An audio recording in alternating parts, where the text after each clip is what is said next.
ઓલી બાઈ એમ બોલી, હું આવું? કે હા. ઘરે ગયો, બાઈ ઘરે ગઈ. ઘરે ગઈ. હવે એ જેવો કઈ ઘરે ગયો, બીજે દિવસે પાછી આવી. અને એને એ માણસની એની પથારીમાં શું હોય, પાછી આવી બીજે ત્રીજે દિવસે. એક વખત 5-6 દિવસ 8 દિવસ થયા ને એટલે ઓલો પુરુષ એમ બોલ્યો કે લાઈટ બંધ કરી દે. લાઈટ બંધ કરી દેવાનું કહ્યું ને એટલે તરત ઓલી બાઈએ પથારીમાં એટલો લાંબો હાથ કર્યો, સામે દીવાલે એટલો લાંબો હાથ કર્યો. ઓલો પકડી ગયો, આ કોઈ પ્રેત છે, આ કોઈ પ્રેત છે, આ ભૂત છે. એટલે ત્યાર પછી પાછું ઓલી સ્ત્રી તો રોજ આવે. ઓલી સ્ત્રીએ ધમકી આપી કે આમાં ઓળખી ગયો છે મને અને મારાથી બચવાની કોશિશ કરશે. એ કે જો તે કોઈને કહ્યું છે ને તો હું તને પતાવી દઈશ, હું તને મારી નાખીશ. અને એનો એ વ્યભિચાર ચાલુ રહેવો પડ્યો અને રાખે. પણ ઓલો પકડે છે. પછી બીમાર એટલો, હવે કોઈને કહેવા જાય ન કહેવાય ન સેવાય. હવે એ માણસ એટલો બીમાર પડ્યો કોઈને કહે તો એને મારી નાખે. હવે એટલો બીમાર પડ્યો, ઘણી દવા કરી પણ કઈ સારું ન થાય. પછી એ માણસ દેશી દવા, કોઈ દેશી ઔષધ લઈ આવ્યો અને દેશી ઔષધ એ એના ખિસ્સામાં છે. રાત્રિ થઈ, પેલી સ્ત્રી આવીને ઉભી રહી. એના પથારીમાં ન જઈ શકી. એ કે તારા ખિસ્સામાં જે છે ને દવાની પડી કે એ તું ફેંકી દે. જઈ શકતી નથી. તારા ખિસ્સામાં જે દવાની પડી છે એ ફેંકી દે. તો ઓલાને લાઈટ થઈ. એ કે આ મારા ખિસ્સામાં દવાની પડી છે ને એટલે નથી આવતી ને, કાઢવી છે આને, જતી નથી. અને મને મારા હાથ બે હાથ કર્યા. એટલે હવે ઓલા પછી કાઢી જ નહીં, ખિસ્સામાંથી પડીકી કાઢી જ નહીં.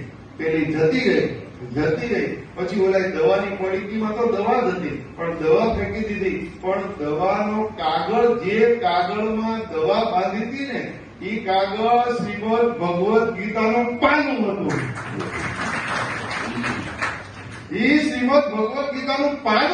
એક પાનાને લીધે જો આ ભૂત ન આવડતું હોય તો તમે શિક્ષાપત્રી વાંચો, ભાગવત વાંચો, હનુમાન ચાલીસા વાંચો, આ બધું વાંચો તો આપણને કાંઈ તુમ રક્ષક કા ફોટલા 80 માં એને ગમે એટલી ડિગ્રી આવે પણ બહાર એને ગરમી લાગશે નહીં.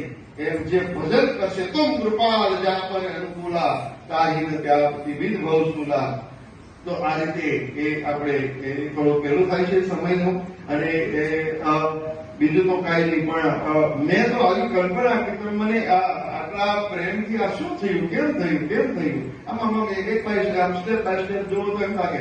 પછી એમ લાગે કે આ કોઈ માણસનું ગોઠવેલું નથી. હું નાનો હતો ને મારા દૂધીમાં હતા, મારા બા ને મારા ગઢામાં. એ દૂધીમાં હું નાનો હતો, હનુમાન રમતો હતો અને મને પાટલો પડ્યો હતો માથે અને મારો અંગૂઠો નીકળી ગયો. જ્યારથી હું હનુમાન કરું છું અને રામજી મંદિરમાં 6 મહિના રમાઈને બેસી ગયો હતો. એ રામજી અને ગોદડિયા બાપાની કઈક આ પ્રેરણા એટલે આપણા બધાની. અને મેં પણ એ આવી રીતે અનેક બધી ખૂબ જ ભાવ અને પ્રેમ તમે મને આપ્યો છે, મેં તમને આપ્યો છે.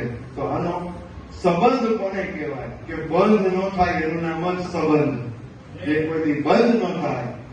ગોદડિયા બાપા, રામ બાપા કહેતા રંગ છે એક રંગાને, રંગ છે એક. અને આપણું આ ઘનશ્યામ બાપુનું કોઈ કારણ નથી, આ કોઈ તમારું કારણ નથી, કોઈને પૈસાનું પણ કારણ નથી.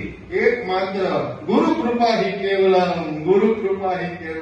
આ ગુરુ કૃપા અને ગુરુ બીજો કોઈ નહીં. મારો હનુમાન, જય હનુમાન ગોસાઈ અને કૃપા કરો.